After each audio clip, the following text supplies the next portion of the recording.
नमस्कार, मैं सुमित संघमित्र। मैं एक फ़िल्म निर्देशक हूँ, एक्टर हूँ और राइटर भी हूँ। पिछले 12 सालों से मैं इस इंडस्ट्री में काम कर रहा हूँ। मोस्टली मैंने मराठी इंडस्ट्री में काम किया है, कई नाटकों में काम किया है, कई सारे वेब सीरीज़ में भी काम किया है।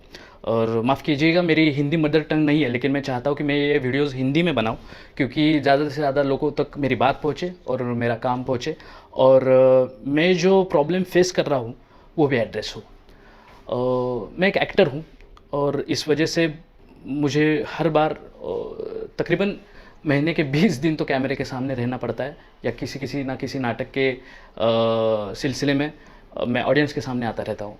तो एक एक्टर का जो लुक होता है, माने चेहरा होता है, उसके एक्सप्रेशन, बाल या उसका लुक, ये बहुत ज़्यादा इम्पोर्टेंट रहता है।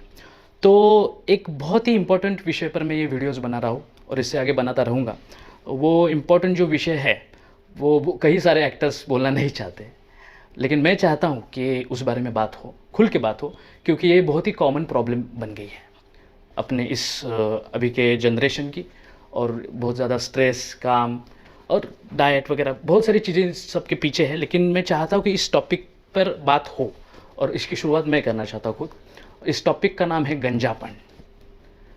अब आपको लग रहा होगा कि ये इतनी खुल के इस बारे में कितना खुल के बात क्यों कर रहा है, या ये ठीक है या नहीं ठीक है।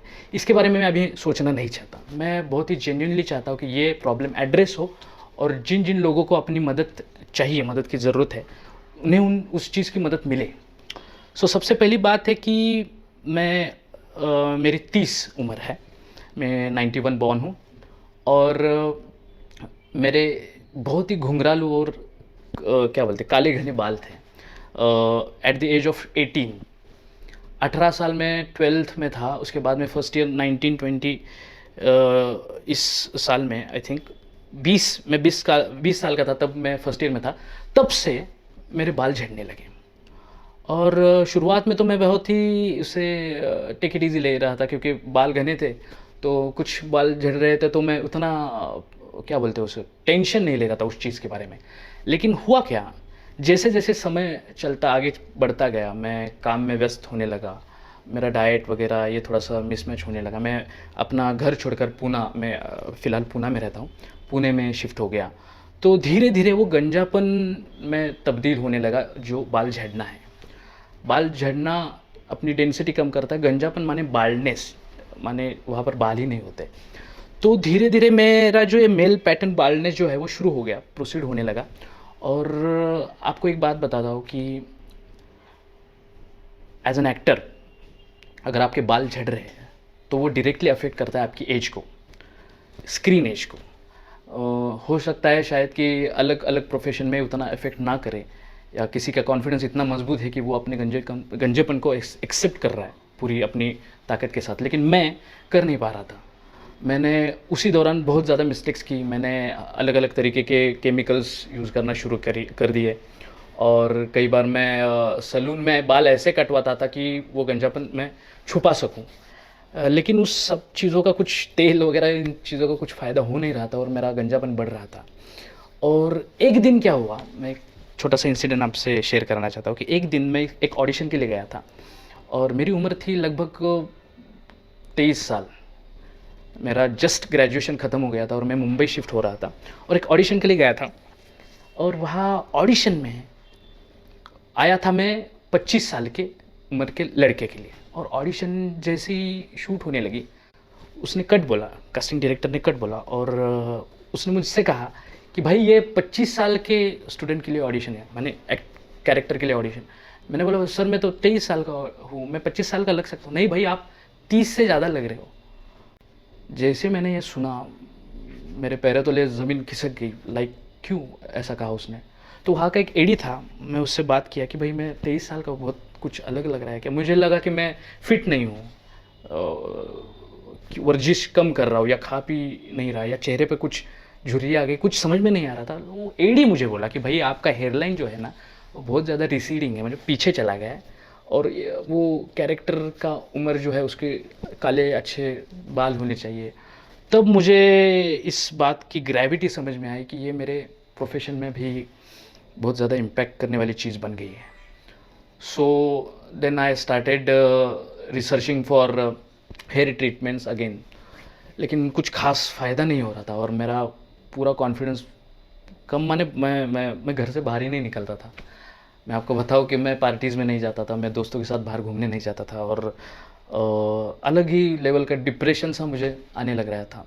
तभी कुछ दोस्तों ने मुझे सजेस्ट किया कि भाई, इस दौरान मैं कुछ पीआरपी नाम के सेशंस कर रहा था। पीआरपी बहुत अच्छा सेशन रहता है बालों के लिए, लेकिन वो क्या होता है कि अपने जो है बाल, जो अभी आपके सर पर है, उसे स्ट्रेंथन करता है, उसे स्ट्रांग बनाता है, लेकिन नए बाल की ग्रोथ के लिए पीआरपी इतनी असरदायक नहीं है। तो मैं पीआरपी किया, माइनोक्सिडिल नाम की एक दवाई होती है जो बाल झड़ने के लिए, माने उस पर उपाय के लिए होती है, वो भी मैंने शुरू की, लेकिन उसका बहुत ज़्यादा कुछ ऐसा फ़ायदा नहीं हो रहा था और मेरा गंजापन बढ़ ही रहा था। तभी मेरे कुछ इंडस्ट्री के दोस्तों ने कहा कि भाई तू हेयर ट्रांसप्लांट क्यों नहीं ट्राई करता। तो मैं first time at the age of 25 में इंट्रोड्यूस हुआ इस कंसेप्ट के लिए, हेयर ट्रांसप्लांट के कंसेप्ट के लिए। और मुझे वो बहुत ही मिरेकुलस लगा कि भाई मस्त है ये, कि भाई अपने ही बाल होते हैं और मस्त अपना लुक वापस पा सकते हैं हम, और वो सब चीज़ें जो गया हुआ कॉन्फिडेंस है वो अपना पुराना लुक में वापस पा सकूँगा। तो मैं बहुत एक्साइटेड था। और उस टाइम पे क्या था कि स्ट्रगलिंग के डेज थे, अभी भी मैं स्ट्रगल ही कर रहा हूँ, लेकिन उस टाइम पे क्या हुआ कि मैंने शुरू किया रिसर्च करना, लेकिन मैं उस पर ज़्यादा ध्यान नहीं दे रहा था। मुझे जल्द से जल्द रिजल्ट चाहिए थे, जो कि सबसे पहली मेरी बड़ी गलती है कि मैंने जल्द से जल्द रिजल्ट के चक्कर में एक आगे के कुछ सालों में क्लिनिक ढूंढा। और एक 2-3 साल मुझे इसमें ही गए कि मैं करूँ या ना करूँ, तब तक मेरा गंजापन बढ़ रहा था। और आगे के कुछ सालों में मैंने थोड़ा सा इधर उधर का देखा सुना और ठीक से रिसर्च नहीं किया। दोस्तों ये बहुत इंपॉर्टेंट चीज़ है, ये मिस्टेक आप मत करना। मैंने ठीक से रिसर्च नहीं किया और एक क्लिनिक ने मुझे इनवाइट किया था कि इस दौरान मैंने बहुत सारी इंक्वायरीज़ की थी गूगल पे। एक क्लिनिक ने मुझे इनवाइट किया, वो कहने लगे कि भैया ऐसे ऐसे रिज़ल्ट आएंगे, ये सब कुछ होगा। और मैं थोड़ा इमोशनल भी हो गया था उस दौरान कि भाई हो जाएगा यार, ये हो जाएगा और जल्द से जल्द मैं अपना रिज़ल्ट पा सकूँगा। So I went to that clinic and वो मेरी ज़िंदगी का सबसे ख़तरनाक डिसीजन था, सॉरी, लेकिन था। और मैंने हेयर ट्रांसप्लांट करवा लिया। उसके बाद एक तो हेयर ट्रांसप्लांट जहाँ से करवाया, वहाँ के डॉक्टर्स एक्सपीरियंस्ड होने चाहिए, जो मैंने ठीक से देखा नहीं था। उनका स्टाफ अच्छा होना चाहिए, कोऑपरेटिव होना चाहिए और अच्छी लैब होनी चाहिए आगे के पूरे प्रोसीजर के लिए। तो ये सब चीज़ें मैं देख नहीं रहा था, क्योंकि मेरे क्या बोलते हैं, डोळ्यांवर, आँखों पर बाल दिख रहे थे, खाली मुझे बाल दिख रहे थे, कुछ नहीं दिख रहा था बाकी। तो मैंने करवाया वो हेयर ट्रांसप्लांट और जैसे कि होना ही था, ये सारी चीज़ें मेरे सामने साल भर के बाद आने लगी। और आप जैसे कि आप देख सकते हैं, अभी तो मैंने कंघी वंगी की के करके बैठा हूँ मैं इधर। आप देख सकते हैं कि वो बाल, माने पहले से बुरा हाल हो गया मेरा। ना डेंसिटी थी ठीक से, ना वो पैचेस पूरी तरह कंप्लीट से फिल कर पाया, ना एंगल सही थे बालों के, और मैं और अगली दिखने लगा। और मेरा कॉन्फिडेंस जो था जितना थोड़ा बहुत, वो भी डाउन हो गया। उसके बाद मैं आपको मजाक नहीं कर रहा आपसे, मैंने एक्टिंग के काम लेने छोड़ दिए। आप अगर देखोगे इसको, मैं प्रमाण के साथ आपको बता सकता हूँ। आप देख सकते हो मेरी लास्ट फिल्म जो 2017 में रिलीज़ हुई थी, मैंने निर्देशित की, उसमें मैंने कैरेक्टर रोल प्ले किया है, सेकंड लीड कह सकते हैं आप। तो वो 2017 में थी। उसके बाद मैंने इतना बड़ा काम ही नहीं लिया, क्योंकि मेरा कॉन्फिडेंस ही पूरा ख़त्म हो गया था। डिप्रेशन की फ़ेज़ आ गई थी मुझे उस हेयर ट्रांसप्लांट के बाद, और मैं बहुत ज़्यादा मायूस, घर से वही पुरानी चीज़ें फिर से दोहराने लगा और घर वाले परेशान हो गए। तो अभी थोड़ा बहुत मेरा कॉन्फिडेंस बढ़ रहा है, मैं कोप अप करने की कोशिश कर रहा हूँ इस चीज़ के लिए। और हेयर ट्रांसप्लांट से तो मैं बहुत दूर भागने लगा। मुझे लगा कि हेयर ट्रांसप्लांट ये एक मिथ है, ये एक तरीके से लोगों को फंसाने की कोशिश है, या ये हो नहीं सकता, यानी वो लुक वापस नहीं आ सकता। और पिछले कुछ दिनों से मैं फिर से इस चीज़ के बारे में सोच रहा हूँ और पॉजिटिवली सोच रहा हूँ, और मैं चाहता हूँ कि मैं अपने बालों को फिर से एक चांस दूँ।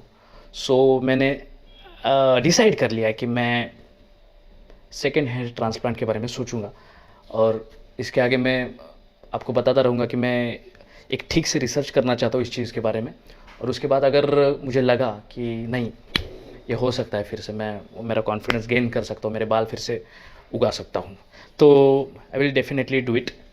तो ठीक है, मैं इससे आगे आपको मिलता रहूँगा और मेरी जर्नी आपसे शेयर करता रहूँगा। Thank you very much.